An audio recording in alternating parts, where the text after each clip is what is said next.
सुप्रभात बच्चों, हिंदी की क्लास में आप सबका स्वागत है। आज की क्लास में हम हिंदी व्याकरण के पाठ 19 पत्र लेखन करेंगे।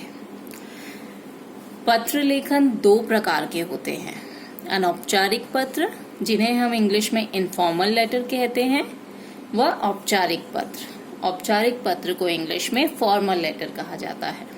अनौपचारिक पत्र हम अपने परिवार वालों को, मित्रों को या फिर सगे संबंधियों को लिखते हैं, और औपचारिक पत्र उन्हें लिखा जाता है जिनसे हमारा कोई निजी संबंध न हो। व्यवसाय से संबंधी, प्रधानाचार्य को लिखे प्रार्थना पत्र, आवेदन पत्र, सरकारी विभागों को लिखे गए पत्र, संपादक के नाम पत्र आदि औपचारिक पत्र कहलाते हैं। इन पत्रों में केवल काम या अपनी समस्या के बारे में ही बात की जाती है। तो आज के पत्र में हम प्रधानाचार्य जी को अवकाश के लिए पत्र लिखेंगे। अवकाश का मतलब आप सबको पता होगा, छुट्टी को हम अवकाश कहते हैं। तो किसी कारणवश आपको स्कूल से छुट्टी लेनी पड़ रही है, जिसके लिए आप इस पत्र को लिख रहे हैं।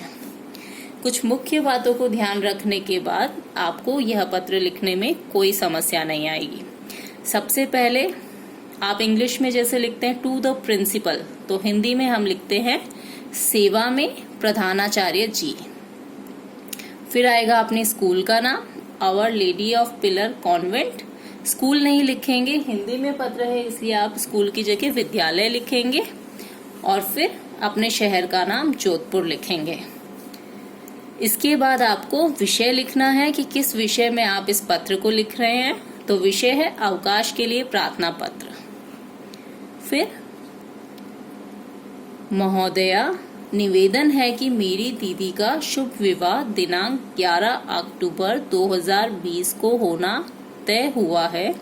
इसी कारण मैं 9 अक्टूबर से 12 अक्टूबर तक विद्यालय नहीं आ सकूंगी।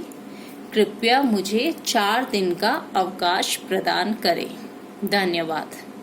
ये विषय है और यहाँ पर आपने देखा होगा कि जो बुक में आपको जो पत्र दिया हुआ है पेज नंबर 96 पर, उसमें मैंने थोड़ा सा बदलाव कर दिया है ताकि एग्जाम के दिन जब आप इस पत्र को लिखो तो आपको कोई भी डेट्स इसमें चेंज नहीं करनी पड़े। थोड़ा सा मैंने पत्र को छोटा भी कर दिया है। एज इट इज आपको एग्जाम में अवकाश के लिए ही प्रधानाचार्य को पत्र लिखना है। आप चाहे तो यह सेम लिख सकते हैं या फिर अपने अवकाश का कोई अन्य कारण भी लिख सकते हैं। ठीक है। पत्र का विषय लिखने के बाद आपको प्रधानाचार्य जी के लिए धन्यवाद लिखना है। फिर आपकी आज्ञाकारी छात्रा गरिमा, यहाँ पर मैंने एक लड़की का नाम लिखा है गरिमा। इस स्थान पर आपका खुद का नाम आएगा। यदि लड़का इस पत्र को लिख रहा है तो यहाँ पर आएगा आपका आज्ञाकारी छात्र, फिर छात्र का नाम, कक्षा 3। सेक्शन लिखने की जरूरत नहीं है क्योंकि आप लोगों को अभी तक अपने सेक्शंस क्लियर नहीं हैं। और लास्ट में हम दिनांक लिखेंगे। दिनांक हम किसको कहते हैं? डेट को कहते हैं। तो दिनांक, यह पत्र मैंने आज लिखा है तो आज की तारीख 17 सितंबर 2020 लिखी है, लेकिन आप एग्जाम वाली डेट को लिखोगे तो आपका हिंदी का एग्जाम 7 तारीख को है, तो आप 7 अक्टूबर 2020 लिखेंगे। इस पत्र में सिर्फ ये एक दिनांक ही आपको बदलना है, बाकी सारी चीजें एज इट इज आपको लिखनी है।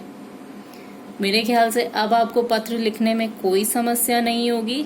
मैंने बुक वाला ही औपचारिक पत्र इसलिए लिया है क्योंकि कई पेरेंट्स हैं जो कि ये स्टडी मटेरियल अभी नहीं देख पा रहे हैं किसी कारण से, तो वो बाद में बुक से इसको पूरा कर लें। आज के लिए इतना ही, मिलते हैं अपनी अगली क्लास में। धन्यवाद।